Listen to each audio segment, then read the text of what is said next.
The countdown is on. Everything you need to get the edge at the end of the market day.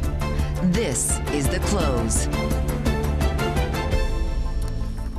Is it a tech sell-off or a tech rotation? The distinction does matter. Live from Studio 2 here at Bloomberg headquarters in New York, I'm Romaine Bostick. And I'm Katie Greifeld, kicking you off to the closing bell here in the U.S. on an important day. We're taking a look at the S&P 500. What a bounce that's underway. We could go green by the time we get to those closing bells. Now down by just 0.2%. The S&P 500, it was lower by more than 1% earlier. A lot of that pain coming from tech, coming from software, which Romaine will get to. But let's talk a little bit about the small caps. I put this up here just because you are seeing small caps underperform on this day. The Russell 2000 down by about 0.6%. Meanwhile, you take a look at the dollar index, enjoying another day in the green. The dollar higher by about 0.3%, and Bitcoin continuing to slide. How low will it go? We're at about $73,000 a coin right now. Romaine, I remember when we were at 125. I don't remember that, but the risky of risk assets continue to sell off, and you go back to the software side of it because the rough and tumble tech sell-off is largely happening at the expense of hyperscalers like Microsoft that, of course, have been splashing the cash in those data center investments. It's also coming at the expense of these software as a services companies like Salesforce that it went all in on that glorious agentic future. The IGV software ETF, which had rallied 50% from April to record highs in September, it's now erased all of those gains, down almost 30% into a bear market. The Philly Semiconductor Index, which hit a record high just last week, now just a few ticks away from a 10% fall into correction territory. In the tech sector, I think it's quite clear there are pockets of excess in terms of valuations. I personally, I believe that the impact of technology and AI to our society, to our business, is going to be very profound. And I wouldn't say that the market is overvaluating that.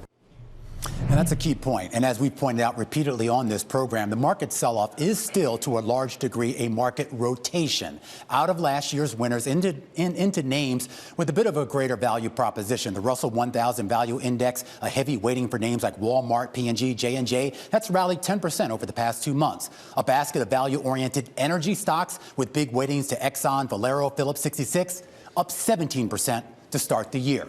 So is this finally the moment for value stocks to sit on the throne as the Prince of Bel-Air, or can tech reclaim the crown? We may find out tonight with earnings on deck from the best performing mega cap tech stock over the past 3 months, Alphabet. Katie. Let's talk about Alphabet a little bit more, because we were having the conversation yesterday that for a lot of the Mag 7 names, they haven't seen their all-time highs in several months now. And then there's Alphabet. It's only off by about 2.7% from its peak. That is through yesterday's close. The last time it hit a record was in February, just a couple of days ago, February 3rd. Meanwhile, you compare that to Apple, Amazon, Meta, the list goes on. We have to go back to 2025 to see the last time that they hit all-time highs. And then you take a look at Microsoft, now in a 26% or so drawdown, hasn't seen a fresh record since July 31st. So you said it the best when it comes to Alphabet. I mean, it is the best performing Magnificent Seven stock out there, but that also means that the stakes are pretty high for this name, Romaine. So it's going to be fascinating to see what actually transpires at 4 o'clock. Absolutely. Stay tuned for that. In the meantime, let's kick things off to the close with Jennifer Grancio, Global Head of Distribution over at TCW. She oversees the sale and marketing, the redemption of all these big active ETF products, including an AI ETF. And I do want to start there because there has been a lot of talk, not so much about the AI trade being over, but about the idea that it's broadening. There's a rotation afoot there. Are you seeing something similar? We do see that, and we manage an AI fund. AIFD is the ticker of the ETF. It's the oldest AI fund in the market, actually. We've been managing it for 8 years, and we've always managed it to be extremely broad because this is a trend that's going to play out over decades. So a lot of people talking today about a correction in software, and what does that mean?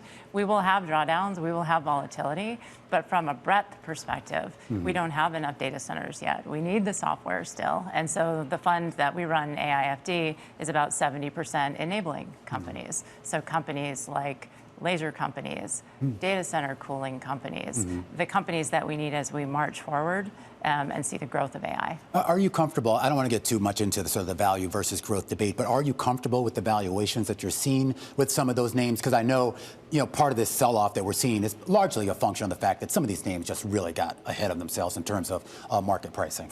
Yeah, I mean, I think people like conviction in pricing. And so if we all knew exactly how this would play out in 5 years, amazing. Yeah. We don't. So there's a lot of uncertainty. We'd be a lot richer if we did, yeah. That's for sure. So there's a lot of uncertainty in the market. And the way that we think about it is when there's a company that is the leader in a space as we enable AI, and there are only one or two, we will see those companies go up 100 or hundreds of percents. We will also have other companies that grow more slowly, and that breadth is part of how to invest in AI. We're an active manager, so for people that aren't looking to own that decision themselves every day, I would advise go with an active manager like TCW, and we're looking at that breadth. Well, a corollary of the AI discussion, of course, is what's going on when it comes to energy. I know that energy transformation is a big theme over at TCW. I take a look at your largest ETF out there. That ticker is PWRD. That is the Transform Systems ETF, also actively managed. And that's all about, like you were talking about, energy and power and how that will change. So talk us through, how TCW is thinking about this portfolio. Obviously, this is a moving target, but clearly investors want in. It's a huge, huge theme. And again, it's a broad theme that we are going to see play out over many decades. And so the way we manage Powered is as an active manager to give people exposure. Just take some numbers. We're investing $2 trillion a year in energy and power. Going forward, we're going to be investing $4 or $5 trillion a year, and that's very broad. Some of that is on electric grid. Some of that is on all sources of available power. So we'll see growth in natural gas. We're seeing a lot of growth in nuclear. We have a number of names in the portfolio, Vistra, Talon, that are delivering nuclear energy. Prices have doubled there. We also have Muron in the portfolio, which is the world leader on detection. So we're going to grow nuclear by 4 times as a country. We're also going to grow the business of detection and keeping people safe as we do that. When you say detection, what do you mean? Just when you have a nuclear plant, you want to be watching for radiation. Oh, right. And just for safety. And so if you think about the Powered, it's not just holding the energy names, it's also holding these companies that really win as we broaden out the sources of power. And I'm curious, just how you approach putting together portfolios and packaging them into ETFs at TCW, because, like the Transform Systems ETF, you could make the case that's a thematic ETF. We know that thematic ETFs as a category haven't really been in vogue for a couple of years, but yet, you're sitting on $1 billion of assets in this fund alone. So how do you approach that question about tackling a story, tackling a narrative, but not necessarily falling into that thematic bucket? Yeah, if you look at the average investor today, a lot of people have index, they have exposure to the market. What we're seeing is a broadening of names that will win, and there are these major global transformations. And so the amount of energy we need in the US, for example, it's been stable for 20 years. In the next 3 or 4 years, it will go up 20 or 30%. So that kind of scaling up in what we need for energy, it's not a minor niche theme, it is a very broad transformation in the economy. And we think people should own exposure to the names that win as we go through that transformation. That's an important addition to portfolios. I do have to ask you, obviously TCW, well known for its fixed income products over the years. I am curious as to what you make of some of the ructions that we've seen with regards to the dollar, and I guess how that feeds through into interest rates, and just the idea of what people are looking for in investing around that in the fixed income space. Yeah, I think in fixed income, a lot of people are relying on an active manager like TCW to manage that on their behalf. And so in the ETF space, for example, we manage Flexer FLXR, which is a total return multi-sector fund, and we manage it to a yield target. And so what the portfolio managers are doing when they manage that fund is they've shortened to the front end of the curve a little bit. They think that's a safer place to be. We've increased our exposure to securitized, one of the sectors within fixed income. Credit is so tight.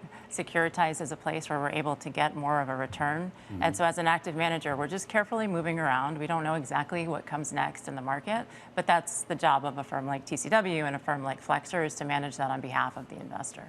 And just quickly before we let you go, when it comes to fixed income, how are you seeing demand for the corporate side of things, securitized, for example, versus government bonds, just straight treasuries, for example? We see demand for both, but we're seeing securitized as a place we're seeing the most demand. And for TCW, where we do research from the bottom up. And so there are places where there's relative value and there is return to be had in securitized. And so that's where we see a lot of clients adding. All right, Jennifer, always great to catch up with you. Jennifer Grancio, Global Head of Distribution over at TCW, kicking us off to the close here on a big down day for tech stocks, but one of the best performing stocks to the upside. It's Lilly. Earnings are the name of the game here on the close today. An in-depth coverage of the pharma sector's performance, including a breakdown of the numbers out of Lilly and from its company's CFO. And from pharma to energy, Phillips 66 CEO Mark Lashier. He's also with us to break down the oil giant's latest results and what he sees for the future of the energy market. And we teased it earlier, we are going to get those results out of Alphabet after the bell. We're also expecting to hear from two big chip makers, ARM and Qualcomm. We're going to talk to analysts who cover that sector, as well as a major investor in that space and one of the foremost branding experts in the tech space as well. Stick around. This is The Close on Bloomberg.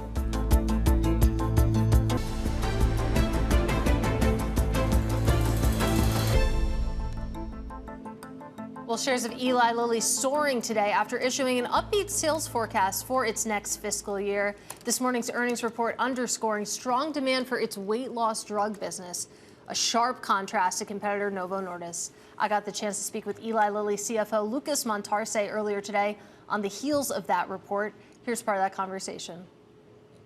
The market in the fourth quarter on the anti-obesity space grew 85%, and we actually outpaced that growth in the fourth quarter, and very strong growth as well in type 2 diabetes, 17%. So we continue to drive that growth into 2026. You mentioned as well the introduction of orforglipron. Very excited. We submitted for regulatory approval in the fourth quarter, and we expect to have regulatory action as early as Q2. So expect to see as well our oral pill coming into the market, a very exciting opportunity to expand the market. In addition to that, we are expanding through access as well with the agreement that we have signed with the administration in Medicare that we expect not later than July will provide access to Medicare patients, more than 40 million patients that could benefit to have access to anti-obesity medications as well. So very exciting time, very exciting opportunity ahead of us. So, Lucas, there's a lot to dig into there. And you mentioned, of course, the breadth of your portfolio. But investors really, really care about the pill at this moment. So I have to ask a little bit more about that. You mentioned that potential 2Q launch. Is there a possibility that this outlook that you gave this morning gets upgraded as we start to see some of the uptake there?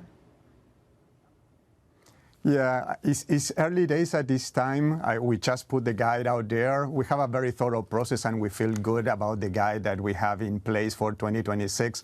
It's still very compelling, by the way, 25%. There is no single pharma company growing at this pace. So we feel about good. We can see throughout the year if we see that continue to trend in the positive direction. But at this time, given all the variables that we have, we feel good about the guide that we have in place.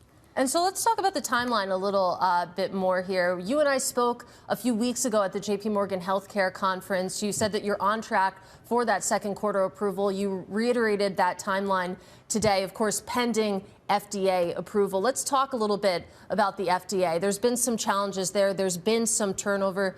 Do you see that potentially impacting the timeline at all?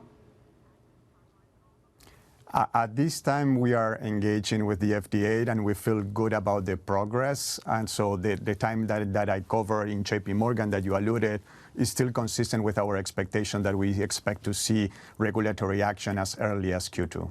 All right. Well, we're almost in the second quarter, so we'll keep looking for updates there. I want to talk about pricing as well, because you take a look at this headline, you see global pricing declines in the low to mid-teens. This caught my eye because, of course, Novo Nordisk came out with that early release yesterday, and then they said on their earnings call this morning that they're facing unprecedented pricing pressure this year. So talk us through that, what that means for Eli Lilly and how you plan to make that up. Yeah, well, actually, the guide, 25%, is encompassing as well the price step up or step down that we have in 2026. So that's included in our guide for 2026 already.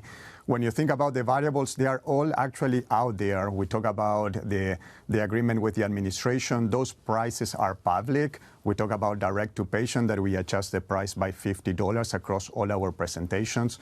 That's actually already implemented in the marketplace as of last December. And then we have the Medicare access that, again, we have a price of $245.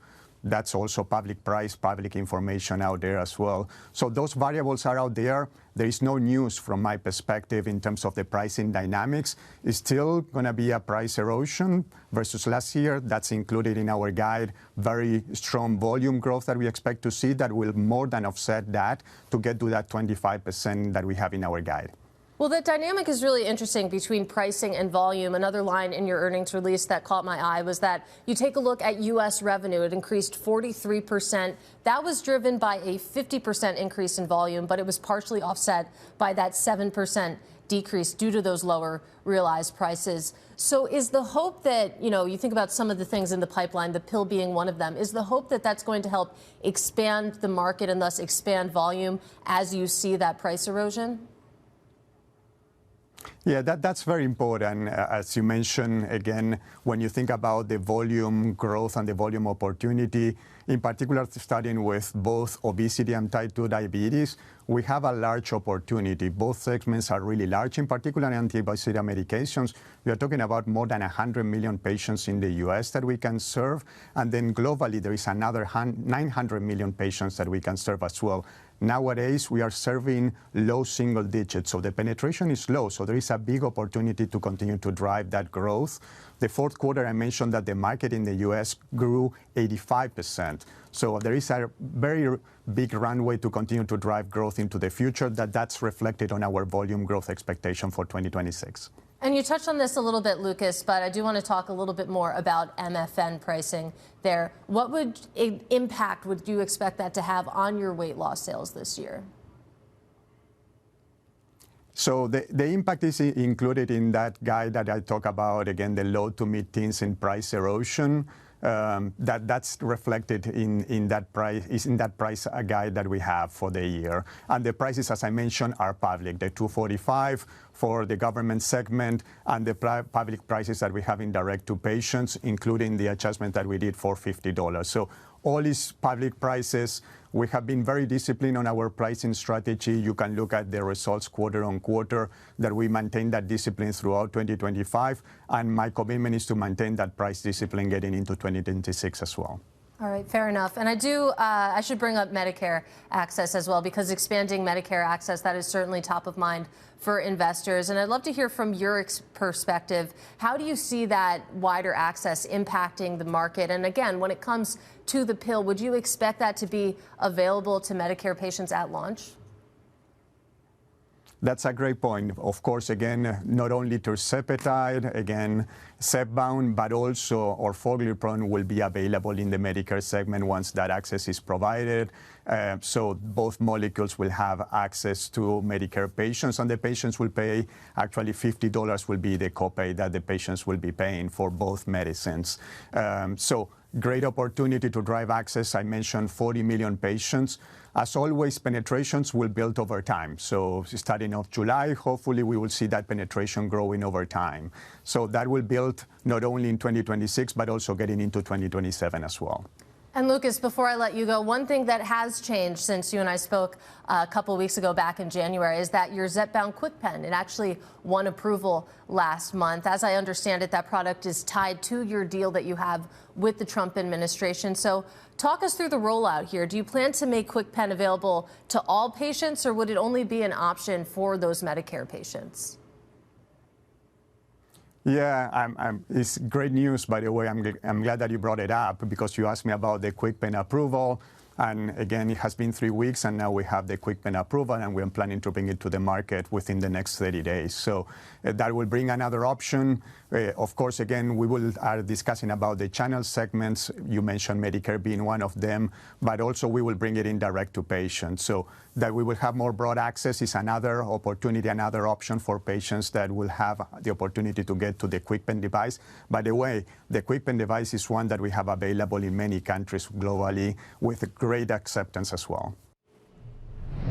And our thanks to the CFO of Eli Lilly, Lucas Montarce, for his time this morning. And Romain, with the rally that we're seeing in Lilly shares today, Eli Lilly topping $1 trillion for market cap. Yeah, quite an interesting rally here. I mean, the best day in about 10 months. And you kind of contrast that with Novo Nordisk yesterday, whose ADRs had their worst day in what I think about 7 or 8 months here. And as we talk about the potential diverging fortunes in these two stocks, in these two companies, let's bring Louise Chen into the conversation. She's an analyst and managing director over at Scotiabank. She's got a sector outperform rating on the stock and says she expects the drug maker to continue to be the leader in obesity for the foreseeable future. Louise, great to have you here. First, I just want to get your reaction specifically to what we heard out of the CFO today and out of that earnings report out of Lilly here. What was the most encouraging thing?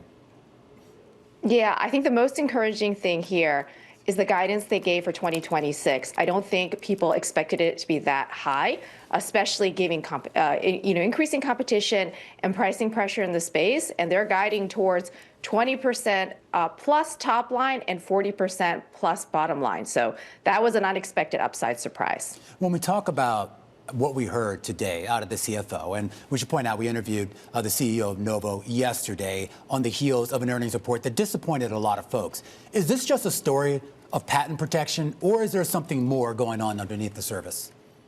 Yeah, I don't think it's just a story of patent protection. I think there's a lot going on here. I think we're at the early innings of this obesity, overweight, type 2 diabetes opportunity and the comorbidities that come along with these diseases. And I think there's a long runway. And if you look at the drugs right now, there are a lot that are still in development that will improve upon the safety and efficacy profile that we currently see with the approved products, including which everyone's been talking about, the rollout of these oral drugs, which will be a lot more convenient, especially outside the U.S., where refrigeration and some of these other aspects are less accessible than in the U.S. Well, that's what I wanted to talk about. You know, you think about Novo Nordisk, it had the first mover advantage when it comes to oral GLP-1s. They rolled their pill out sometime in the last 4 weeks. Eli Lilly isn't even there yet. They're expecting that to be a second quarter event. So, you know, the fact that Novo had this first mover advantage, would you expect Eli Lilly is going to come in and dominate that market as well? Yeah, I do expect Eli Lilly to get good share in the oral market. And I think we cannot forget that obesity is a commercial, consumer franchise. It's not as much a drug franchise when we see with a lot of these other companies. And affordability, accessibility is huge in this market. And I think Lilly has that infrastructure and they've built it out over time, which is why they're winning in the space. And let's talk a little bit about the competitive landscape, because I see you cover Pfizer as well. You have a sector outperform rating on that stock as well. That stock has had a little bit of turbulence over the last couple of years, but they've made a big acquisition to get them up to speed when it comes to the obesity market. I mean, how do you see this evolving, especially as it relates to Pfizer, given that when it comes to GLP-1s at least, this feels like a pretty mature industry? Yeah, I mean, I don't think it's a mature industry. I think, as I said, we're in the early innings here. We've got a couple of companies in our coverage universe that are involved in obesity. The next two that are likely to come to market are Pfizer and Amgen. And we think Pfizer's got a great commercial infrastructure for obesity. And they've got a platform that has a lot of different types of formulations, orals, injectables, combinations. So I wouldn't be surprised, and I have an out of consensus view here, if Pfizer slips in here as the #2 player behind Eli Lilly, if they can execute properly and their data holds up. So, Louise, so talk about sort of what comes next. And I don't mean that necessarily in terms of the competition, but there's been a lot of discussion about how big this addressable market is, how much more it can be, whether we're already starting to see a slowdown here.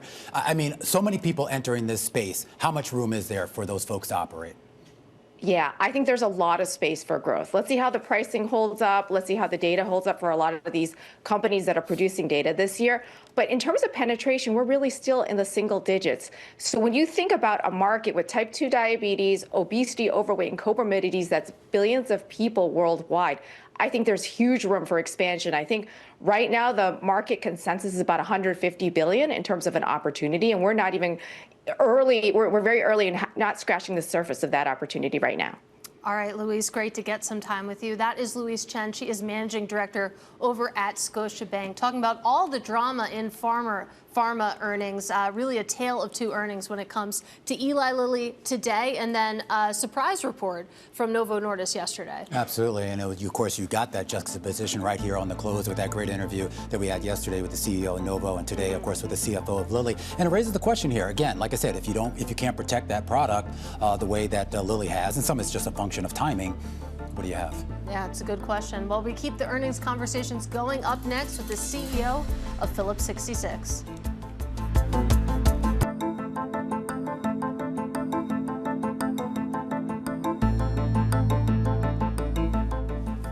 3:30 p.m. here in New York.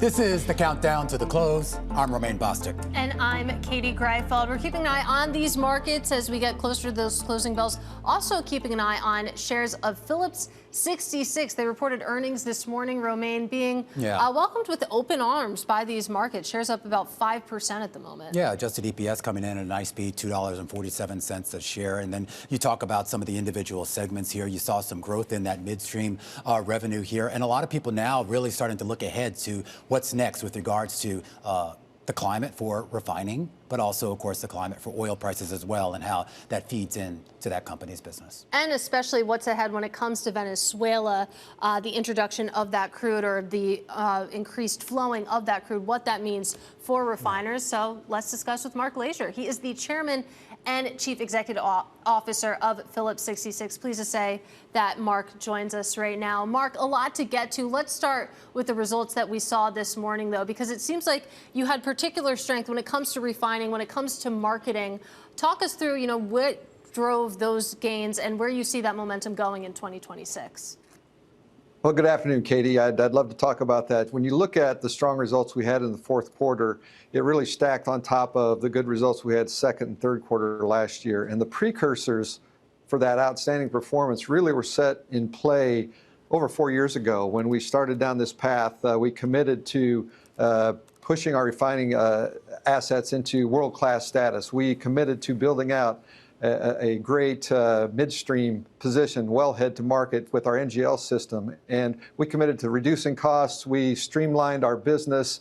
We've sold over $5 billion worth of assets. And it is all starting to come together in our results. And you saw it in our fourth quarter performance. Absolutely. Well, if you were looking for something to quibble with, we had a few analysts take a look at what's going on in chemicals. There was some weakness there. Chemicals overall, they've been in a bit of a drawn-out down cycle, if you want to call it that. So what's your outlook when it comes to chemicals? Could we be nearing an inflection point? Well, chemicals is at the bottom, I think, of what's been a very tough cycle. Fortunately, CPChem, our joint venture with Chevron, has performed well at the bottom of the cycle. When others are losing money, shutting down assets, they've been able to run their assets at high rates and have positive earnings. Our share of their earnings in 2025 was over $800 million of EBITDA. So they're doing what they're designed to do, and that's compete in any environment. We are bullish long-term on the fundamentals of that business, and it will eventually turn. We're seeing rationalization today across the globe. The U.S. capacity is running at about 90%, but if you look at Europe and Southeast Asia, they're running at about 65% because the assets aren't competitive, and many of those assets are being rationalized as we speak. Mark, I am curious, though, too, on the midstream business here. What is kind of your general expectation with regards to growth rates in that business? And I'm primarily talking like organic growth rates rather than through acquisition. Sure, Romaine. We've got a plan to continue to grow the earnings in that business mid-single digit percentage-wise. We've got great opportunities organically to grow, add gathering and processing assets. We've got a pipeline, our Coastal Bend pipeline that we recently expanded. There's another 125,000 barrels a day of capacity that we can expand into as well. And so we've just got a good pace of growth over the next several years. And we see us by the end of 2027 hitting $4.5 billion of EBITDA in that segment. Mark, I do have to ask you about the situation in Venezuela and the potential impact of more oil coming onto the market. I know that's still a long ways away, a lot of political issues that have to be sorted out. But how is that now factored into both the outlook that you're giving, but more importantly, into your own internal planning for your business? Sure, Romaine. As a North American refiner that has assets that were designed to run Venezuelan crude, we're optimistic that that will all come together. We're optimistic for the people of Venezuela that it will generate good economics for them. There is crude flowing out of Venezuela now to U.S. refiners. We've got the ability to process about 250,000 barrels a day. We were consuming Venezuelan crude before President Maduro was taken away, and we continue to process Venezuelan crude today. So I want to talk about that figure, 250,000 barrels a day. That's something you reiterated on your earnings call this morning as well. Are you actually running that level, or are you just saying that you have the ability to? And if it's the latter, how do you see getting up to maybe that figure? We have the ability to do that. That would be a significant portion, a significant percentage of the crude coming out of Venezuela today. But we have the ability to ramp up as the crude is available and as the economics dictate. We'll only run Venezuelan crude if the economics indicate that that's what we should run. But we do have that capability. And when you look at our total crude capacity, I believe we have the highest percentage capacity that can run Venezuelan crude out of our whole portfolio. And obviously the situation with Venezuela is a delicate political situation. It was interesting. President Trump hosted an energy executive roundtable in the last couple of weeks. We showed it live here on The Close. I noticed that your competitors, Marathon, Valero, were there, but I did not see you there, Mark. So with that in mind, I'm curious, what is your relationship like with the administration? How are those conversations going? We have great conversations with the administration. They're very supportive of energy, as you might imagine. They are supportive around permitting reform. They're supportive around refining capacity, being able to get things permitted and to bring the capacities that we need to provide energy for the North American market. For instance, our Western Gateway pipeline system, that's been very well received at the federal level. Lots of support from the Department of Energy in those conversations. Mark, always a pleasure. Great to see the stock up here on the day. Mark Lashier, Chairman and Chief Executive Officer over at Phillips 66. And we talk about a down day in the market. Katie Greifeld, of course, two of the big bright spots today. We're seeing that to a certain degree in the healthcare space, as we saw with Lilly, and also seeing that in the energy space. Some of that having to do with earnings, some of that also having to do with the political situations revolving the price of oil. And it goes back to what we've been talking about with the rotation trade. We have been seeing this really unfold over the past couple weeks. But if you don't have big tech participate, it's going to be very hard to see the indexes rise altogether. And that's going to be a big test really over the next couple of days. Tomorrow, we're going to get Amazon earnings, and obviously everyone wants to know what's going on with Amazon Web Services. But tonight, Alphabet, this is going to be a real test, particularly coming off of some rather disappointing results out of Microsoft and a few others. Yeah, I got to say, I'm psyched. I mean, you think about Alphabet, it's turned into sort of this market's AI darling. It's the best performing of the Magnificent Seven over the past couple months here.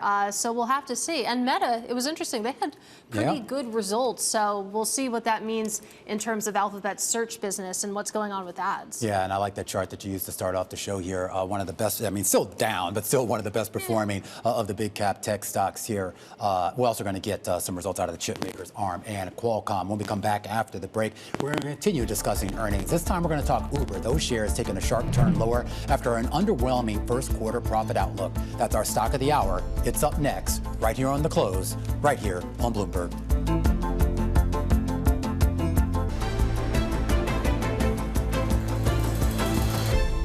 Time now for our stock of the hour. Uber shares down after the company issued a mixed earnings outlook. It also promoted a robo-taxi bull to the position of CFO. Here to explain exactly what that means is Bloomberg TV markets correspondent Norah Mulinda to talk about it. Let's first talk about the quarter. I mean, it wasn't a bad quarter, 22% growth in bookings, I think something like 30+% growth in EBITDA, but they gave a forecast that was kind of either in line with estimates or slightly below it. Right, this was certainly a mixed report, but I think a lot of people are also looking at that CFO change because we did see that the last CFO was only there for about 3 years, but people are really saying, at least on Wall Street, that the new guy is actually a pretty well-known guy across the street We know that he is a bull as it pertains to autonomous vehicles, which we know this company, Uber, has really been trying to put their mark on. But of course, we also have a lot of competition in this space. It's a space that's already pretty crowded. Right. So that's something that a lot of investors are thinking about during this time period as we think about how Wall Street is really digesting this report. But why are the shares down 6%? So we're seeing shares down 6% because on the bad side, we did see that operating income slightly missed expectations. Yeah. We did see EPS also fell short of estimates. But on the good side, as you mentioned, we do have that gross bookings forecast that people are actually digesting to be a positive. But people are really essentially focused on how much money they're really pouring into the autonomous vehicle space, because of course this is really a long-term outlook that we're thinking about, not something that they expect to really pay off in the near term. And there's so many different hurdles that are sitting at this company right now that they're thinking about as we think about the future. CapEx, it's a question across industries, and specifically when it comes, to robo-taxis. We have Alphabet reporting tonight. They, of course, own Waymo. You have Tesla's ambitions in the space as well. Have you been in a Waymo? No. I went in one of those once when I was out west. That kind of surprises me. I don't know. It surprised me, too. Yeah. Was it nice? I should also, it was weird. And I should only point out, it was literally like a 7 to 10 block ride. It was very short. All you needed. Didn't even make any turns. I'm way too risk-averse for something like that. Fair. I would trust a human more. Anyway, when it comes to Uber and their vision when it comes to robo-taxis, what does that actually look like? And are they seeing any results there? Yeah, so we certainly are seeing that Uber is actually seeing some results, but it's still very early stages. So we do know that they already have a relationship in Phoenix with Waymo. Yeah. But when we think about the broader adoption of this, think about big cities. We can point out New York as a specific example. There's still a lot of regulatory hurdles that Uber faces as it relates to really bringing in this broad-based robotaxi adoption. We also have issues regarding scaling safely in these areas, but also control, because they actually have different partnerships, which we've really been talking about with this company, but they don't really actually have, of course, complete control over all the technology that's being integrated into making this happen. So that also still remains a headwind and a concern that a lot of people think about as we think about broad-based adoption for this. Well, that's what I'm curious about, too. I mean, I know there's been, I think we all agree at some point this is probably our future, but like how close to it? I mean, like when they had made the announcement last year that they were going to start testing these things in New York, I think, let's just face it, a lot of New Yorkers had a lot of great jokes about, absolutely, be careful what neighborhoods you test those in. But it gets to this idea here also about the cost effectiveness of it. We know these, not necessarily with Uber, but certainly with Waymo vehicles, we've seen the cost just to acquire those vehicles. We're talking 6 figures. Who knows what the maintenance costs are? And I just wonder where the return is going to be.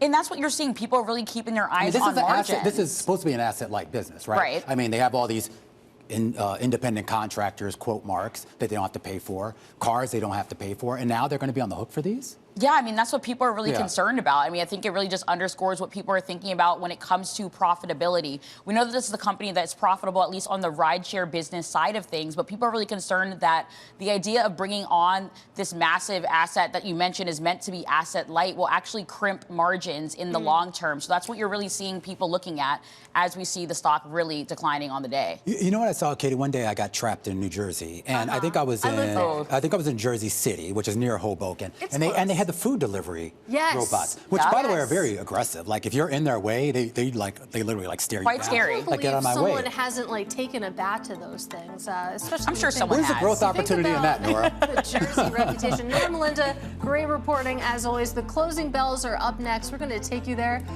next. This is the close.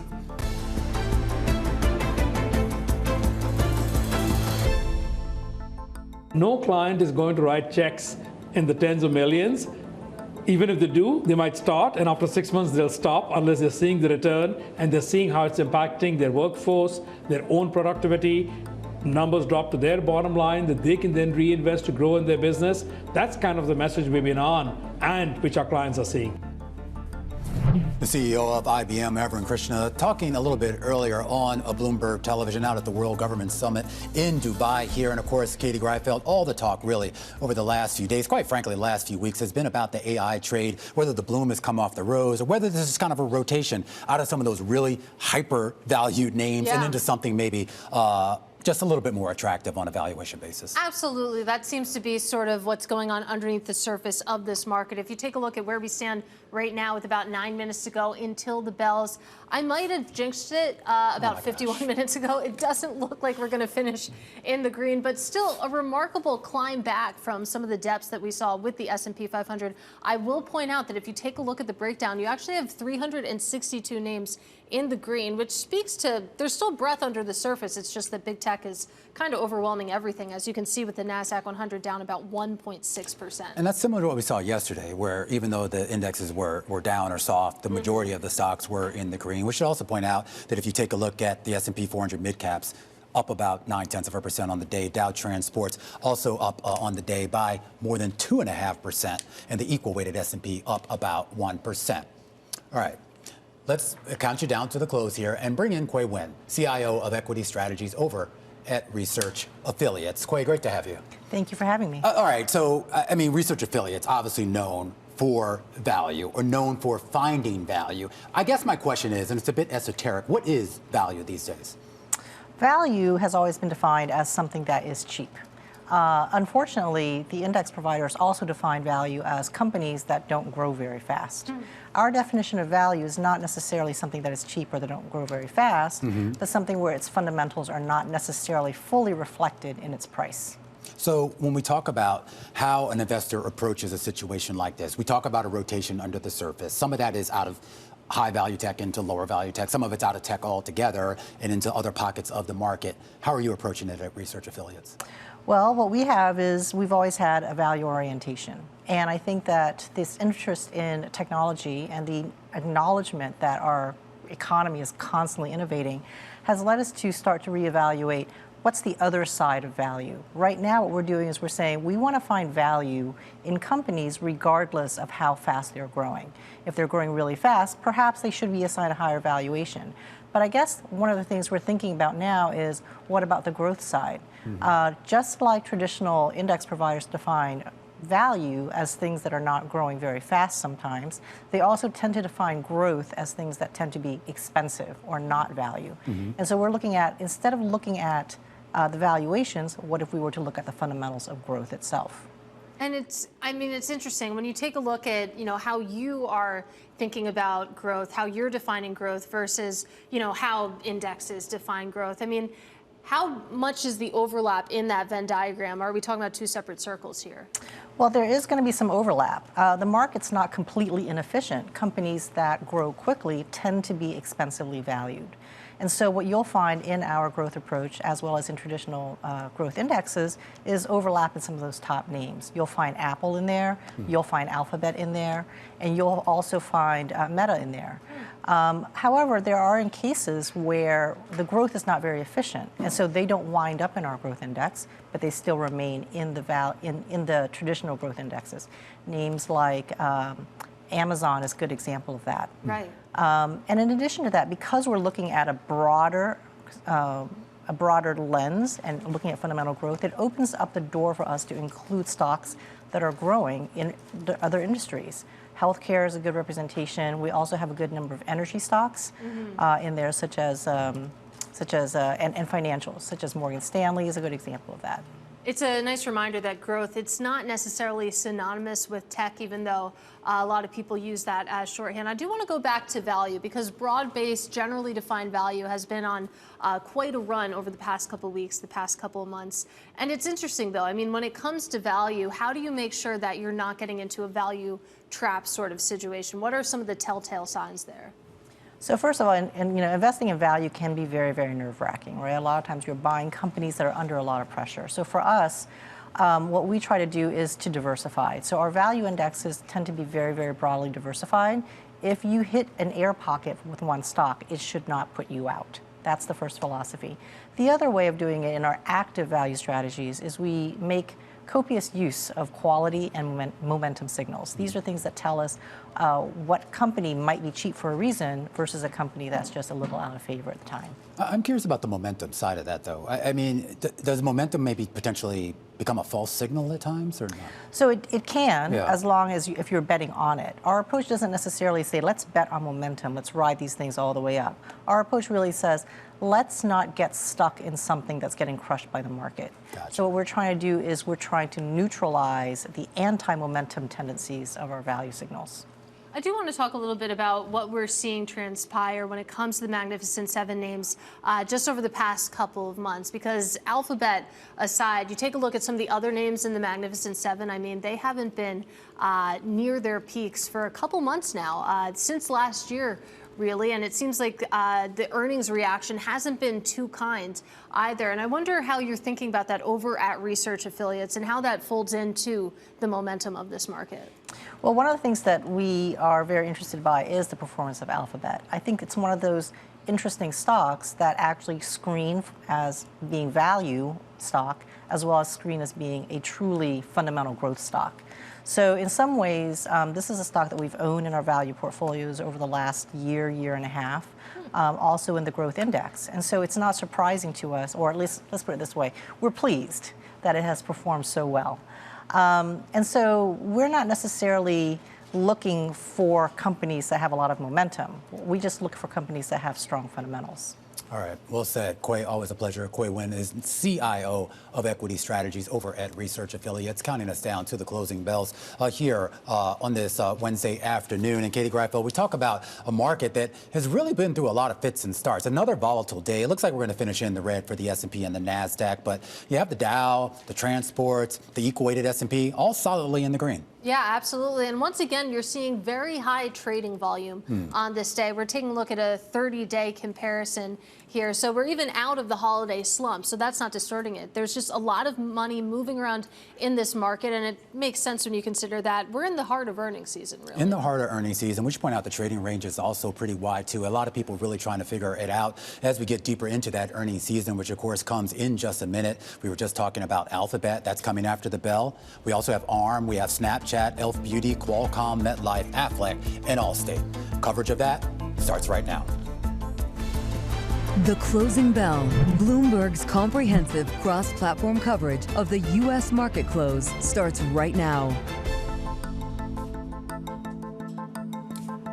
And right now, we are 2 minutes away from the end of the trading day. Romaine Bostick here with Katie Greifeld, taking you through to that closing bell with a global simulcast. Carol Massar, Tim Stenovic, bring them in right now as we welcome our audiences across all of our Bloomberg platforms, television, radio, our partnership with YouTube. Another wild and crazy day here on Wall Street. Carol Massar, and some big earnings set to cross the wire in a matter of minutes. Right, and one of those big earnings, probably the biggest, is Alphabet, right? And I'm looking at this stock that's had quite a swing today, down more than 3% at its lows, up about 1% at its highs, and right now heading into earnings just a few minutes away, down about 2%. But again, it'll be another part of the AI trade, the AI story. We'll see what Alphabet has to say about that. Yeah, CapEx investment is certainly going to be a focus for investors, and then integration of Gemini across the platform. I don't know about you, Katie, but I'm starting to use Gemini more and more, just in Google search than I am as like versus the LLMs like Claude and ChatGPT. Do you have a cold, Tim? I'm a little bit stuffy. That's all right. I'll tell you what, the Sudafed doesn't hit like it used to. Man, that's because you use too much of it. But yeah, you got to get the bootleg stuff, man. When it comes to Alphabet, I'm also really interested to hear about their recent partnership with Apple. Any update on that would be nice. Also very interested in Waymo, maybe some of these sort of side bets here. I will note that heading into earnings, you take a look at analyst coverage of Alphabet, not a single sell rating on this stock. Yeah, and I mean, we talk about this idea here of sort of where people are looking for the winners and losers. We're going to find out maybe where that progress is on that front. Another wild day on Wall Street. Stocks actually opened relatively solid at the start. They were in the red. We saw a big plunge lower about midday through the session with the Nasdaq down about 2.5% here on the day, and the S&P 500 at one point dropping as much as 1.1%. However, as you see the closing bells and you see the closing numbers there on your screen, and for our radio audience, I'll read them out to you. The S&P only down about 35 points or 0.5 percentage point on the day. The Nasdaq down about 350 points or 1.5% on the day. But the Dow Jones Industrial Average, a jump of more than 200 points or about 0.5 percentage point. The Russell 2000, though, is going to finish in the red, down by about 0.9 of 1%. All right, so finishing off our best and worst levels of the session, taking a quick look at the big caps, the S&P 500, Katie, 363 names gaining ground today, 139 to the downside. Yeah, it's interesting. There are more gainers than losers in this market, and you can see that at the sector level as well. As told by our friend The Circle, big tech, that's the reason why, down about 1.9% as a sector. That's going to be a giant weight lower on the overall index. Communication services, consumer discretionary, also not having too great of a day. In terms of what did perform today, energy higher by more than 2%, materials, real estate, and healthcare. Of course, we know it was a big day for Eli Lilly, Carol. All right, let me get to two of the top gainers in the S&P 500. Supermicro up 14% in today's session, or just shy of 14%. Certainly an outperformer. This one jumping on a strong outlook. Company gave a forecast for sales in the current quarter that signaled strong demand for its gear to run AI data centers. So a lot of optimism there. And I just want to flip on over quickly to Eli Lilly. Again, top performer in the S&P 500, a gain of 10%. Provided an upbeat sales forecast for the year today. So some outperformance there. And we've got Qualcomm crossing. Yeah, Qualcomm earnings just crossing the wire. The chip maker basically saying that for the first quarter, the fiscal first quarter, adjusted EPS did beat $3.50 a share. The street for looking for $3.41, $12.25 billion in revenue, basically in line with street estimates. For the current quarter, the forecast, adjusted EPS for the second quarter, $2.45. That's light. The street was looking for $2.65. And Katie, on the revenue side, the company says look for about $10.2 to $11 billion in revenue. Those shares right now down about 6%. All right, let's get to Alphabet here as well. Alphabet, here's one of the big headlines. 2026 CapEx seen between $175 billion to $185 billion. The estimate was for $119.5 billion. So certainly ahead of those estimates there. In terms of fourth quarter revenue, it looks like that beat estimates, coming in at $113.83 billion. The estimate had been for just above $111 billion here. Operating income also actually coming in a little bit lighter than expectations, $35.9 billion. The estimate had been for $36.95 billion. And one more before we move on. Fourth quarter Google Cloud revenue coming in at $17.66 billion. The estimate had been for $16.2 billion. You can see shares lower currently by about 3% as traders parse through this. Yeah, Katie, I know you said that CapEx number, but it's worth repeating. 175 to 185 billion is what the company sees for 2026. The estimate was for $119.5 billion. Hey, I do want to move on over to ARM Holdings. Shares in the after hours of ARM Holdings down more than 10% as we speak. Third quarter adjusted operating income came in above estimates. Third quarter total revenue came in above estimates at $1.24 billion. Third quarter adjusted net revenue coming in at 457, beating estimates. I'm just looking for the outlook here. We're getting some, not quite seeing an outlook at this point. Oh, here we go. Fourth quarter revenue, $1.47 billion to $1.48 billion. That's ahead of estimates of $1.43 billion. Shares in the after hours of ARM Holdings down 10.4%. Yeah, all right. So ARM taking a hit here in the after hours. Let's bring up the numbers for Alphabet once more, because that stock we saw under some pressure. I got to go back to the CapEx expenditures. All right, right now shares of Alphabet are down 6.5% here, seeing 2026 CapEx $175 billion to $185 billion. The street estimate way below that at $119.5 billion. Again, some questions maybe among investors. These companies in terms of valuations, the spend, looking for the ROI on this. I'm just going to Gemini monthly active users. Of course, Gemini, their AI tool, 750 million monthly active users. We're seeing that. So I want to know how they measure that, though. Like, Romain, is that people who are using Gemini as a standalone app, or is that people who are like me who are using it as part of Google? Yeah, that's a good question. Because it's integrated now across platforms. You can do this you can use this in Gmail now. Yeah, it is a good question. And I mean, we'll try to get some answers a little bit later out of some of our guests on the close who might have that. But it gets to this idea, too, as to how we're measuring sort of the future growth. And one thing I want to go back to is the cost side. I mean, I know CapEx is the big focus, but you talk about a company growing revenue at about a 15% clip. Costs overall are also basically matching that as well. And of course, when you dive deeper into the actual CapEx and research development costs, that goes up even higher. Now, obviously, there's a promise of something there. And if you believe what Sundar Pichai is saying in the earnings statement here, he does see phenomenal growth for that Gemini, for the new Gemini rollout. And maybe that becomes a salve, Tim, with regards to that cost spend. Yeah, shares of Alphabet falling as much as 7.5% on that higher CapEx. But some companies are beneficiaries of that. If you take a look at NVIDIA after hours, that's up 1% on this idea of Alphabet spending more than expected, Katie, on CapEx. Right, it's interesting because Alphabet, just the latest example of a big tech company coming out and giving a very big CapEx guide, and where you're seeing the reaction in shares here, though. But that's a good news, of course, for some of those companies, such as NVIDIA. But also, like, think about how much they've ramped up, right? I mean, we talk about a company that was spending like less than half of this in terms of CapEx just a year ago, right? And so the question is, where's the return? Have we seen it already? Are we going to see it later this year? Well, let me just go to the press release because Sundar Pichai, CEO of Alphabet and Google, saying we're seeing our AI investments in infrastructure drive revenue and growth across the board.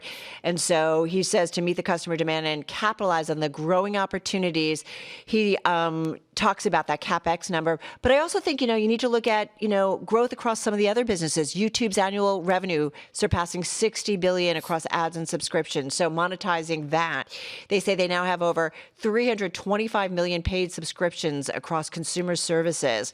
And they talk about adoption for Google One and YouTube Premium, and Google Cloud ending 2025 at that annual run rate of over $70 billion, representing a wide breadth of customers driven by demand for AI products. So digging a little bit deeper into this on the call will certainly be important. Look at Alphabet, went down about 1% here.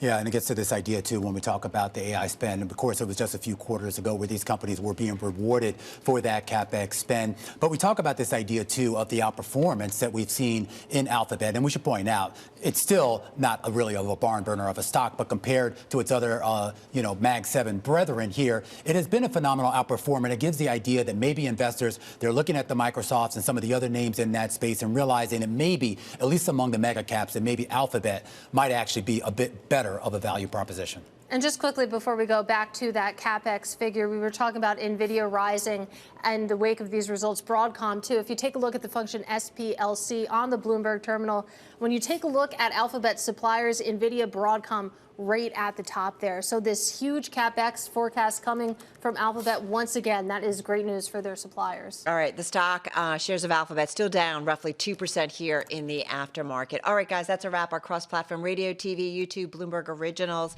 Katie and Romaine, of course, continuing largely on Alphabet. They're on the TV side, on the close, and of course, Tim and I continuing too on Alphabet here on Bloomberg Business Week Daily, right here on Bloomberg Radio. We'll see you again, same time, same place tomorrow. Our coverage continues here on Bloomberg Television, a breakdown of those earnings out of Alphabet. We're going to take a breath here and walk you through them right now. The shares have been oscillating between gains and losses in the after-hour session. Revenue in the most recent quarter was up 19%, roughly in line with estimates at about $97.23 billion. EPS coming in at about $2.82 year over year. That's pretty good increase, up from about $2.15 and above the average of street estimates. Growth in pretty much all of their businesses, with the exception of maybe the network revenue business. Now, as far as the forecast, the company says keep an eye on those capital expenditures. They are going to go up, $175 to $185 billion. The street was only looking for roughly about $120 billion. This is still a company throwing off a lot of cash, but also spending a lot to fuel these AI dreams. Our next guest is Caroline Hyde, the co-host of Bloomberg Tech, and she has been covering this story intensely for the last few months. And Caroline, what do you make of what Alphabet is trying to be when it comes to the billions of dollars that it's committed to this AI dream? A 500% increase in capital expenditure. It was $14 billion this time last year. They've gone up to 91. I think they're trying to capitalize on the love that they've suddenly been getting from the market. This is a company that had been down and out in the previous year. People thought they were lagging in generative AI, and then out comes the latest formation in Gemini. Out comes the prowess of the TPU and the chips that we really want to be hearing about from some of the executives. Is it that this vertical alignment of the business is suddenly enabling it to win out versus the upstarts of OpenAI and Anthropic and be able to really capitalize, therefore, and spend big?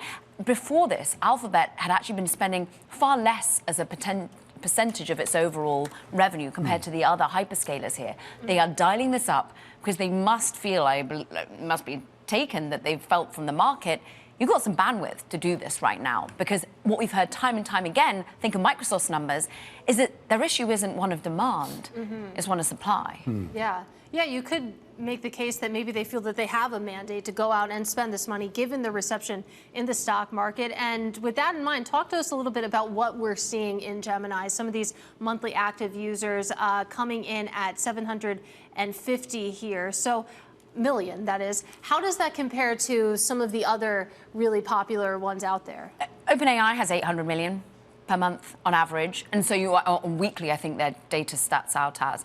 So we are seeing them sort of a neck and neck proportion here. To your point, how much are we not just using Gemini as a standalone app, how much are people just using AI overviews? Because this is where Google suddenly started to steal a march. They just infused everything with generative AI. So you don't have to just be leaning into their own large language model. You're getting it whether you're using their search product as well. Well, that's a question that Tim Stanovic raised when it comes to the monthly active users, 750 million, and the idea of where that's coming from. And does it matter as much? I mean, is there a distinction between whether they're using standalone product or just using whatever's integrated into search? Subscriptions will matter, whether the people who are paying above and beyond to be able to get the latest, greatest generative AI offering and what that can do in terms of dialing up their revenue versus it just helping with the YouTube product, it just helping with my search product. And in many ways, that was what so many outcry of the media organizations was that they're not getting any of the traffic anymore because people aren't going into the blue links. They're able to just be served by AI overviews. But from a consumer perspective, that's far more useful. And I think this is where we're starting to see whether they'll dial and lean into where Mark Zuckerberg took us with Meta is, how is this helping the underlying product? How is generative AI also helping them serve ads? People pay more for ads because they're more specific, more tailored to us. So I think they've got to really see that this is a flywheel effect. This is one of the only companies that not only designs the chips, makes the language models, also develops their own hardware. Just think about the fact that you can be getting your phones and hardware from them as well. This is a company that is in your home with Google Home. How is that making them sell ever more products on the hardware and the software side? Yeah, really sprawling portfolio of businesses. Of course, we're so focused on the CapEx figure right now. We're going to get to some of the other results as well. Caroline Hyde, great breakdown, of course, as the market tries to decide what to do with these results. That is Caroline Hyde. She is the co-host of Bloomberg Tech. You can see that Alphabet shares now down about 1%. They were down 7 to 8% just a couple of minutes ago. Let's bring in Scott Devitt. He is equity research analyst over at Wedbush. And Scott, we have to start with the CapEx guide. Again, Google, the parent, saying that it will spend $175 billion to $185 billion this year. That had been the estimate of $119.5 billion. Shares throwing a little bit of a tantrum. What do you make of that guide? I think anytime that you surprise with things, which is what Alphabet's doing here, it's a little less constructive than Meta that had kind of pre-warned for 2 quarters, leading into it. But having said that, it's front-footed spend. They're doing very well in search. You talked a bit about AI overview, and they're growing the search business 17% in the quarter. The cloud business was expected to grow 38%. It grew 48%. That's a business that's going to be approaching levels of $100 billion of revenue in 2026. And so I think there's a digestion period around this spend and the implications in terms of free cash flow and a DCF. But I think this is very positive for the AI ecosystem overall, that this cycle is very much still intact. Well, when it comes to search, when it comes to advertising, are you able to draw a direct line between the spend that they're putting up with these CapEx numbers and some of the results that we're seeing in these businesses?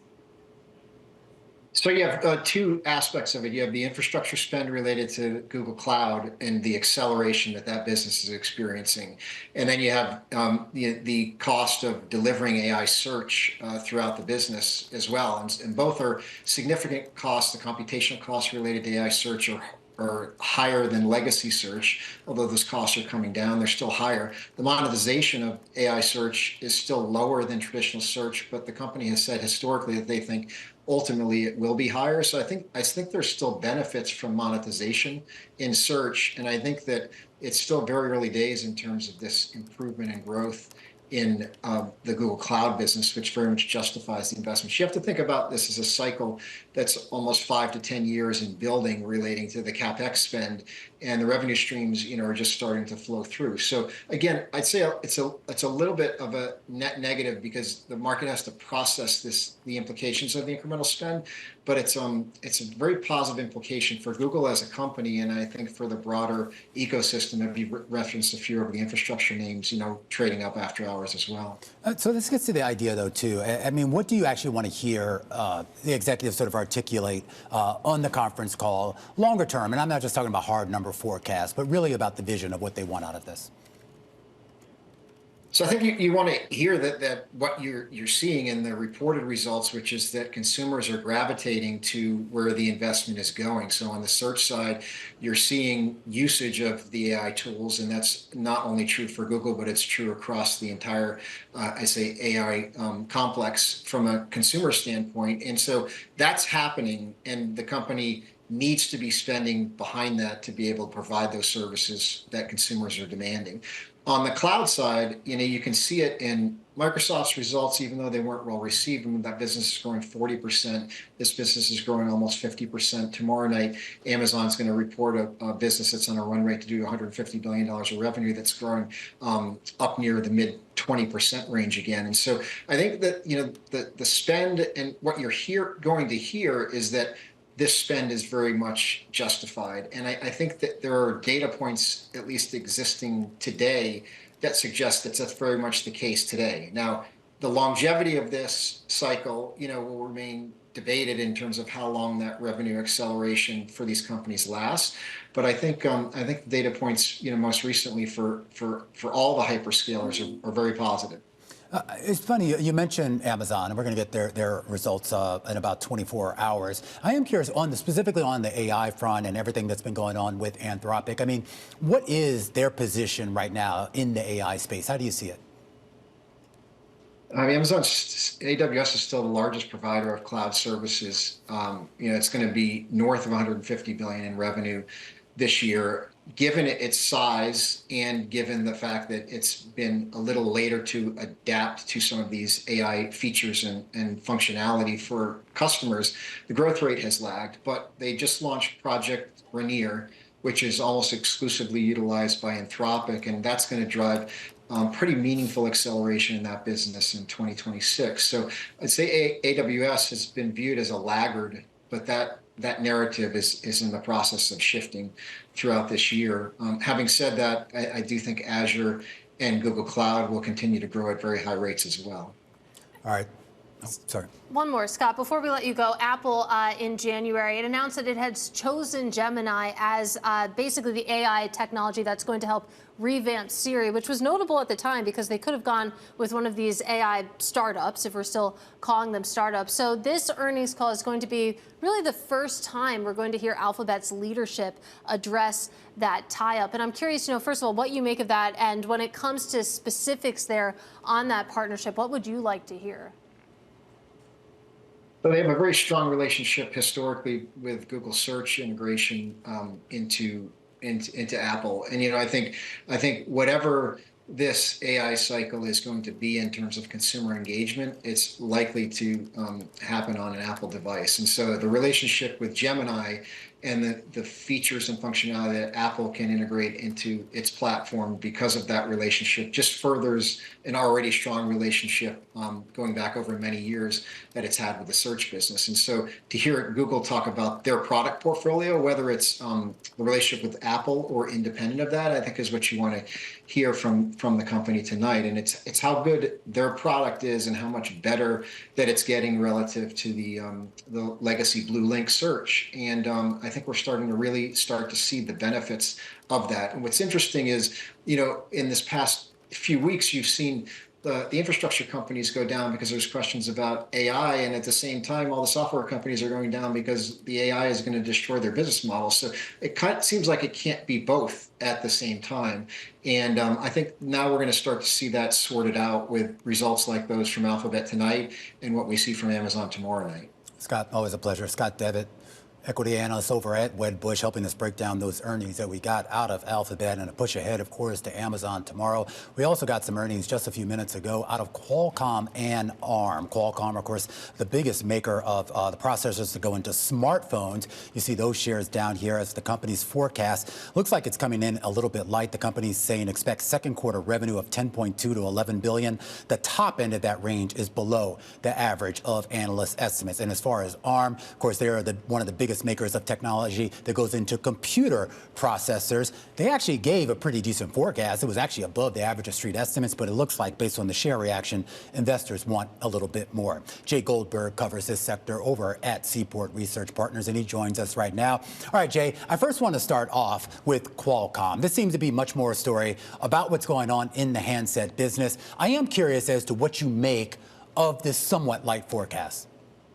So I think there's a near-term problem and a longer-term problem. The near-term issue is memory. Memory prices are expensive. That cuts into everybody's margins. It's going to eventually cut into consumer demand. Phones will be more expensive because of the memory. It's a well-known story. I think we've talked about it last week. So I think that's a near-term headwind. Longer term, I think Qualcomm has some pretty significant challenges, and I'm not sure they're ready to address them yet. So, well, why not, Jay? And what are they waiting for? It's a good question. I think I'll be blunt. I think it's time for some pretty significant changes at Qualcomm. They've been talking for years about diversification away from a reliance on mobile. Yeah. And they haven't really gotten any results from that, right? Automotive is years in the making. IoT is small. PCs are zero. Data center is not doing well. So I'm sorry. And while they're doing that, they're forgetting about their core business. Yeah, and well, I am curious about that balance because a lot of these tech companies are going through the same thing. The idea of trying to sort of build out this future and at the same time, I guess, keep that legacy business going here. But when you say changes, what are you talking about? A new CEO? I don't know if I'm ready to go that far, but I think that, if you just look at the cold reality of their core cellular business. 6 of the top 6 handset vendors all have their own applications processor. That's a chip that Qualcomm makes.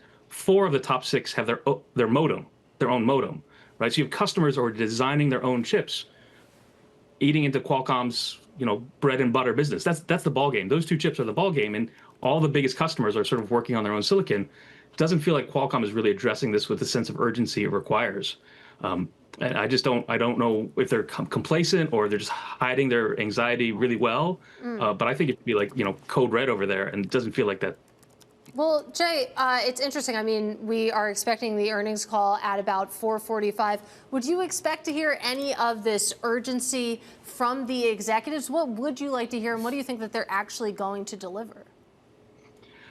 My guess is no. They haven't talked about it for the last 3-4 quarters, and problems been there all along. I think the company has just gotten very complacent. They've gotten used to being sort of the dominant mobile player. And they have to get back some of that fighting spirit that originally, defined them. So what I would like to hear from them is a dose of humility. Like, we have a problem, and this is how we're going to fix it. I don't know that we're going to get that today. Well, we'll find out in about 22 minutes' time. Jay, I also want to get your thoughts on what we're seeing underway in ARM here, because they gave a forecast, and it was, you could say that it was tepid. Basically, you're seeing that disappointment coming through in shares down about 8%. I'm curious, in the minutes that you've had to parse through it, what you made of it, because when you take a look at the fiscal fourth quarter, they said that revenue will be about 1.47 billion. The average estimate had only been for about 1.4 billion, but clearly some folks out there wanted to see more. Yeah, I think the headline numbers look good. I think the one thing that sort of caught my eye was that operating expenses are a little bit higher than expected. And this is a company that every quarter for the last, 6 quarters has just seen steady increase, big numbers. They're spending a lot more OpEx than they used to. The suspicion or the speculation is that they're going to launch their own chips. They're going to move from licensing IP to actually designing their own chips. And we all sort of know that's a sort of an open secret. That's what they're working on. That's what they're spending all this money against. I think people are just getting a little impatient. We want to see that actually become a real thing, and so we can scope out how big it is. And I think I'm optimistic. I think these numbers are actually pretty good, all things considered, but we need to know a little bit more about what the big plan is. And I think we'll know more about that probably later this month, next month, soon. Soon. So you don't expect Renee Haas to actually really articulate anything tonight? I don't think so. I think they'll do a big event around it because I think it's a big deal. Okay, and well, if we do get that big deal, then do you think that given the current valuation of the stock, is there a lot of potential upside here if they are able to articulate something on that front? Yeah, I mean, ARM I think generates a significant amount of value for semiconductors. Like they're in almost all of our devices have some ARM IP in it. Our phones, our laptops, and the servers. Like ARM provides a lot of value to all of the semiconductor industry and all the economy. And I think Renee and team have done a really good job over the last 2 years of increasing the amount of value that they capture from that, and just a steady increase in that. And so I think, yeah, I think the price should go up. I think that value will be reflected in the stock. I'm sure we're going to have some heart attacks in between here and there, but they create a lot of value, and ultimately that should be reflected in a better share price. And so I'm taking a look, you have a buy rating on ARM. Your price target is $185. The terminal says that hasn't been updated since November, to be fair. But you take a look at where we are after hours right now, $97.61, feeling pretty far away at that point. Is that a target that, you maybe plan on revisiting in the wake of these earnings? I'll take a look, but I don't see a lot of changes to the numbers from what I've read so far. I think part of the dynamic around ARM's share price is that SoftBank remains a significant shareholder. They own like 75% of the stock, so it's very thin float. And so as a result, ARM kind of gets whipped around a little bit depending on what people think SoftBank is going to do. So if investors think SoftBank is going to go invest a lot of money in, say, OpenAI, the fear, there's this overhang that they're going to sell down their stake in ARM to fund that. And so far that hasn't played out, but that fear is going to exist as long as SoftBank owns 75% and it's basically a single-digit float. All right, Jay, got to leave it there. Great to get some time with you as we parse through these numbers. That is Jay Goldberg. He is Senior Analyst of Semiconductors and Electronics over at Seaport Research Partners, with some spicy words in particular for Qualcomm management, which is pretty interesting, Romain. But should we talk about Snap? They also reported earnings. You can see the shares are rising after hours here. Their fourth quarter daily active users, they did meet estimates. Yeah, up about 4.6% in the most recent quarter. I mean, this is a stock that's been decimated. It was down like close to 30%, I think, just on a year-to-date basis here. Is there a growth story here? North American daily active users, down 6%. European active users, down %. But the rest of the world, so if you factor out North America and Europe, that's up 11%. So apparently a lot of people are engaging. I guess, I don't know, is that Asia? Where are we going to get some sense of where it's at? I couldn't begin to tell you, but it is interesting to me that North America, as you said, it's declining, but that's where the bulk of their revenue is coming from, $1 billion there. So not a great sign. We're going to continue our coverage here of the tech space and talk a little bit more here about just what these companies are supposed to be. We're going to talk with branding expert Bozoma St. John and get her perspective when we come back after the break, right here on Bloomberg.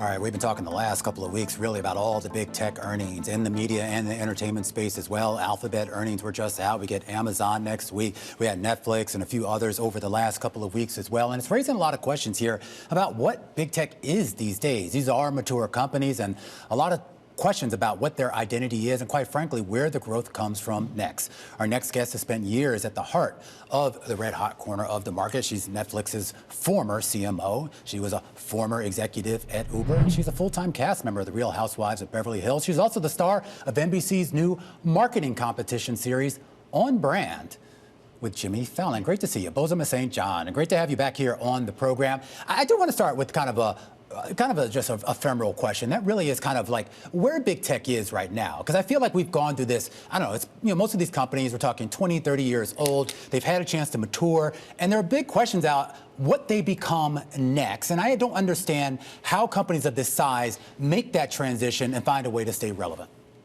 Oh, gosh. Well, it's a very big question. Look, and if you can do it well, you keep your job, which means that evolution, is the key to everything. It's like if there are ways in which you're connecting with your customers or your audience and you are a content maker, that is the way you've got to see yourself first, not just as a tech company. So for companies like Netflix or Apple, who produce content for consumption of their audiences, you've got to figure out where are people watching, how are they are they consuming, and that's the way you evolve. Are these companies cool, though? Because, I mean, like, Apple is a juggernaut, but it's also a juggernaut kind of because it's a gilded cage, right? I mean, if you're in the Apple ecosystem, you're stuck. I mean, I don't have an iPhone because I think it's cool. I have it because it's a necessity. It's a commodity. And you can say that with a lot of these big tech brands these days. And I do wonder if that ends up working against them at some point.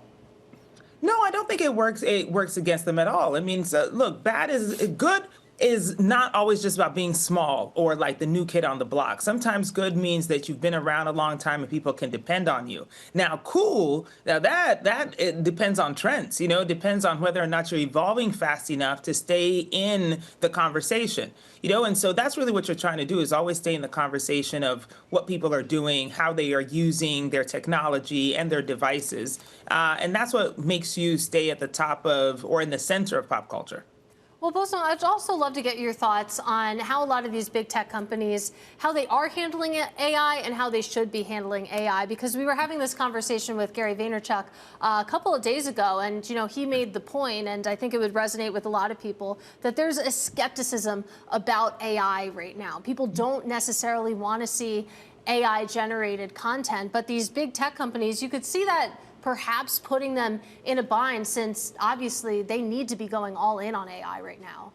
Yeah, well, I would say that, you know, AI is just a new way to talk about how tech makes your life easier or makes it more automated. We've been doing that for a long time. I mean, when I first started at Apple and we're building Apple Music, personalization could be seen as a form of AI, right? In that when you listen to a particular song or a string of songs, now the platform understands what you like and therefore will serve music to you that is in your taste, versus like playing the next song, which is completely outside of, you know, the taste that you like, and then you'll be mad.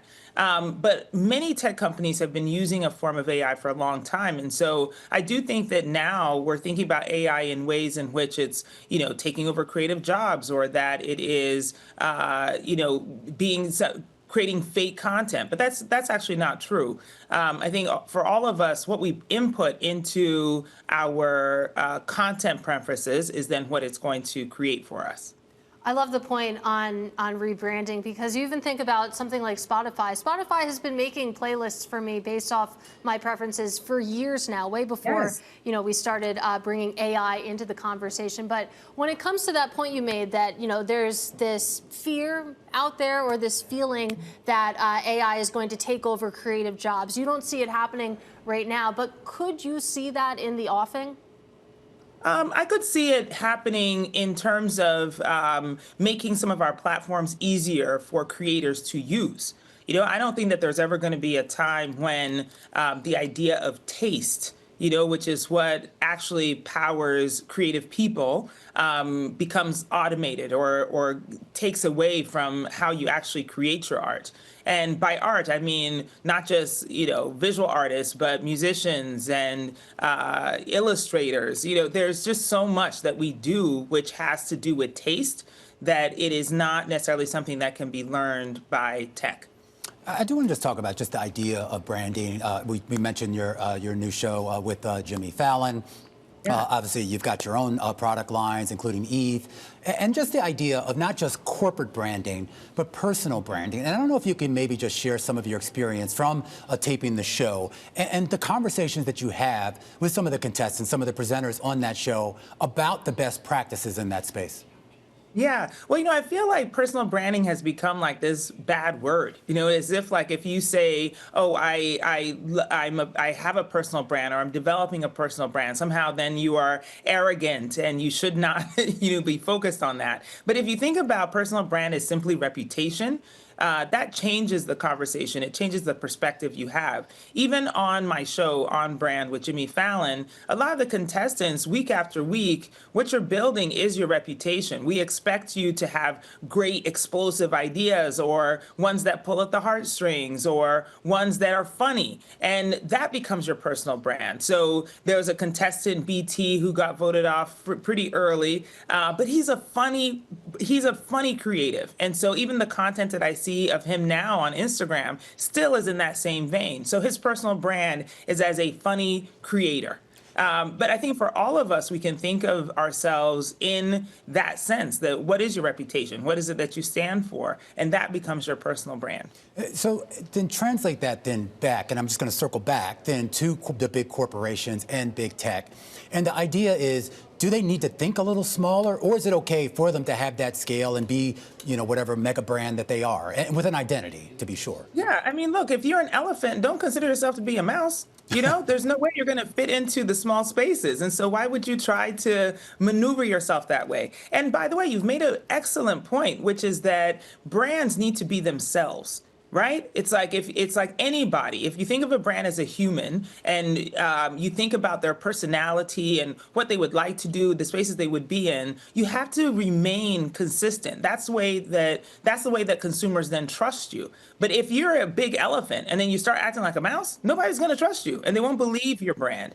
And so that's why it's like, if you're a big company, behave like a big company, act like a big company. It's okay. We will still like you.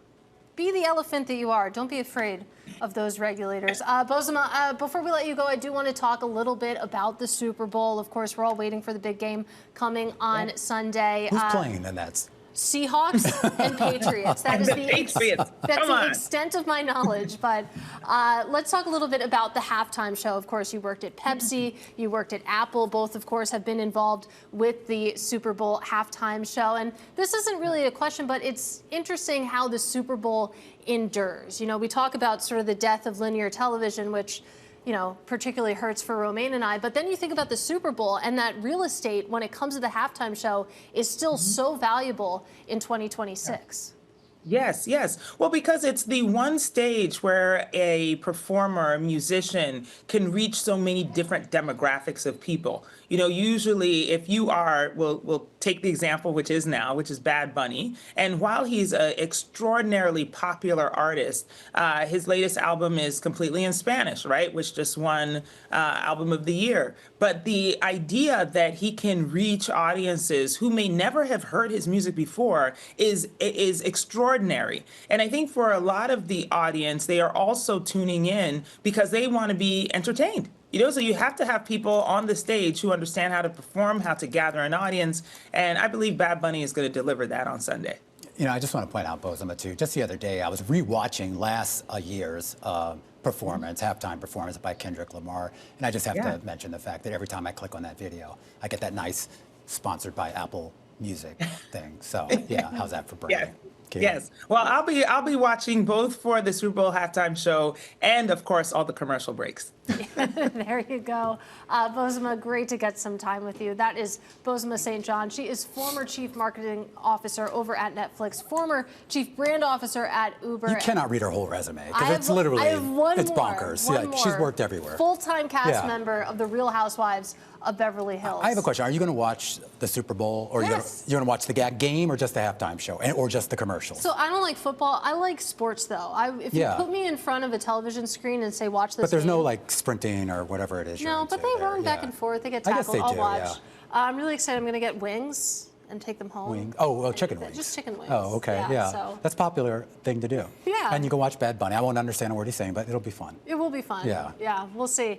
Anyway, let's take a look at some notable movers in after hours. Back here in the stock market, Elf Beauty. You can see that Elf shares are rising about 14% right now. Snap, as we discussed, with a strong showing, higher by about 5.6%. Cannot say the same for Qualcomm, down about 9% right now. The earnings call set to kick off in about 5 minutes' time. And now Alphabet, a turnaround, higher by 2%. We'll continue that Alphabet conversation next. This is The Close.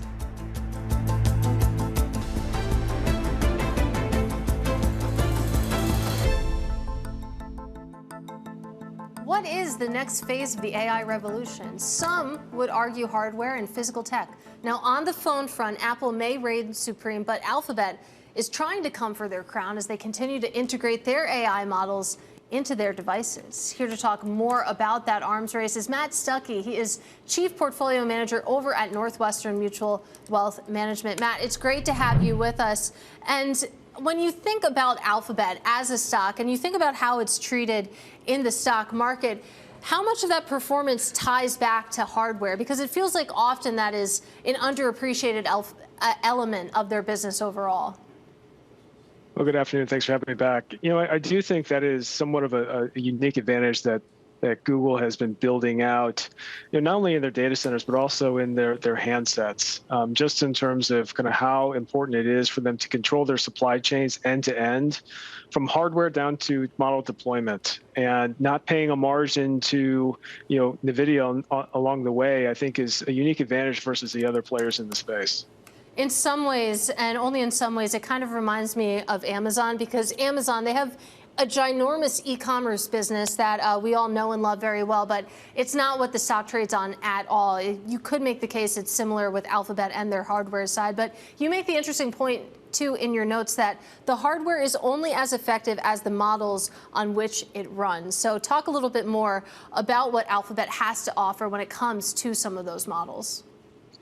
Yeah, so, what's unique about Google in terms of their deployment is, they have some of the best frontier LLMs in the world. Those are huge, and they're located in data centers, and they're running on Google's custom silicon that they're partnering with Broadcom on deploying in the Iron TPUs. However, on devices, they need to miniaturize that, and they need to optimize for the constraints of the handset. The handset's obviously much smaller than a data center, so they need to have a smaller version of those models that still capture a lot of the functionality. And their nano models that they deploy on handsets help to do that, to bring AI to life and bring edge compute to the device, so that it doesn't have to run back and forth to the data center to kind of really reduce latency for the end user, to elevate the user experience. And by the way, conserve power and preserve battery life. And so they're optimizing for the constraints of the handset world versus kind of what we all have been talking about the last couple of years in terms of how these are being built out in the data center world. Yeah, and it's kind of interesting too, Matt, and we should point out, as far as that bridge from, of course, the current business to whatever the future business is, they're confirming, of course, now the collaboration with Apple on being their preferred cloud provider. But it also gets to this idea when we talk about the evolution of devices. One of the big things that has held back that evolution is the idea of having a screen that's large enough to be able to read. But presumably, if AI does actually meet some of its promises where we can interact with it in a way where it doesn't necessarily allow us to look down here, I'm wondering if that opens up a world of possibility that we're not considering just yet. It may. We may be talking about more of a wearables kind of suite of products outside of just your handset, and how well does your frontier LLMs kind of integrate all of those different wearables into kind of one cohesive product that's offered by Google or Meta or Apple in this case. And from end to end, that takes an awful lot of compute. It takes an awful lot of memory. And what company can deliver that functionality in a way that optimizes for the constraints of kind of edge compute? I do want to just get your thoughts more broadly, too, on what's been going on in the AI trade. Obviously, you've seen the sell-off, primarily driven by some of the software names, though chip stocks have gotten caught up in that as well. And as a guy who focuses on some of these large-cap equity names here, I am curious as to how you feel about the valuations relative to the potential promise, a promise that is still, to a certain extent, theoretical.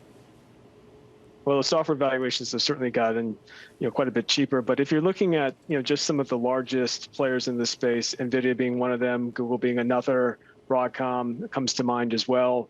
Those valuations have compressed, and it's a question of whether scaling laws are going to continue to hold and investment's going to continue on its current kind of pace of capital intensity.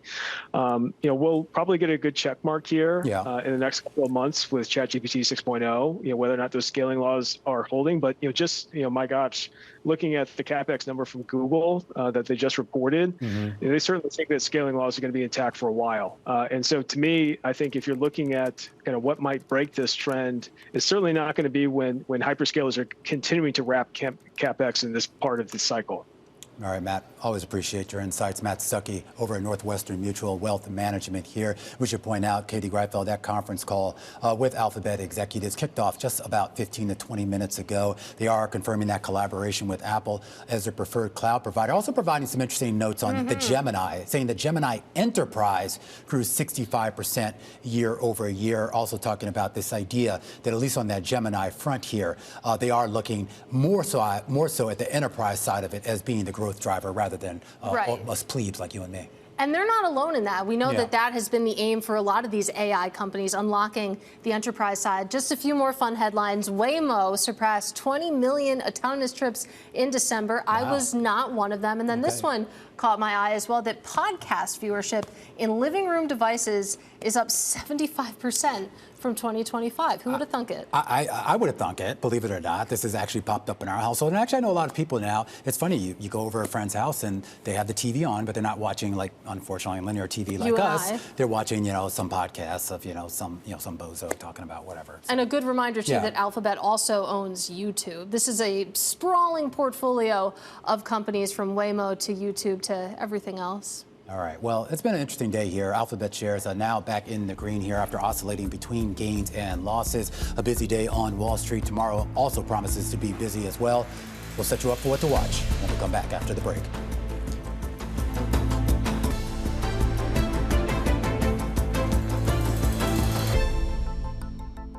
Alphabet's earnings now behind us. Amazon still on deck. The firm set to report results tomorrow as concerns mount in the tech space around AI spending. Now, at the same time, analysts are looking for a read on the consumer on the back of a busy holiday season. So with that in mind, let's bring in Mandeep Singh. He is Global Head of Tech Research at Bloomberg Intelligence, and Poonam Goyal. She is a Senior Research Analyst over at BI as well. Great to have you both with us. I'm going to start with you, Mandeep, since you're sitting here on set with us. You think about Alphabet earnings, you can see that the shares have since flipped, but boy, that CapEx guidance really sent a shockwave through the stock. How does that set us up for Amazon? What are you expecting to see there when it comes to the spend? I mean, they have 24 hours to figure out what their CapEx number is going to be tomorrow. But look, I think Alphabet has set the bar really high. It's almost a double of what they spent in 2025. And same thing with Meta. We saw almost a 75-80% increase in CapEx guide. So the one thing is clear is we are supply constrained when it comes to AI infrastructure.